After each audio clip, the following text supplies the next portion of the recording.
தாவேகா சிறப்பு பொதுக்குழு கூட்டம் இன்று கூடுகிறது. விஜய் அவர்கள் உரையாற்றுகிறார்.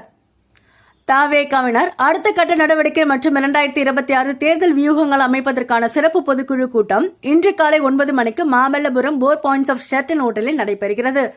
கூட்டத்தில் சுமார் 2000 பேர் பங்கேற்கின்றனர். கூட்டத்தில் பங்கேற்பதற்கு டிஜிட்டல் அடையாள அட்டை வழங்கப்பட்டுள்ளது. அடையாள அட்டை கொண்டவர்கள் மட்டுமே கூட்ட அரங்கிற்குள் அனுமதிக்கப்படுகிறார்கள். பொதுக்குழு கூட்டத்திற்காக வெளி மாவட்டங்களிலிருந்து வருவோர் தங்குவதற்காக ஆங்காங்கே திருமண மண்டபங்கள் தயார் செய்யப்பட்டுள்ளன. கரூர் சம்பவத்திற்கு பிறகு நடைபெறும் பொதுக்குழு கூட்டம் என்பதால் இந்த கூட்டம் அரசியல் வட்டாரங்களில் மிகுந்த எதிர்பார்ப்பை ஏற்படுத்தியுள்ளது. கூட்டத்தில் 2026 தேர்தல், மக்கள் பிரச்சினைகள், தாவேகா அடுத்த கட்ட நடவடிக்கை மற்றும் மாநில அரசை கண்டித்து தீர்மானங்கள் என பல்வேறு தீர்மானங்கள் நிறைவேற்றப்பட இருக்கின்றன. தீர்மானங்கள் நிறைவேற்றப்பட்டதும் கூட்டத்தில் தாவேகா தலைவர் விஜய் அவர்கள் சிறப்புரையாற்ற இருக்கிறார்.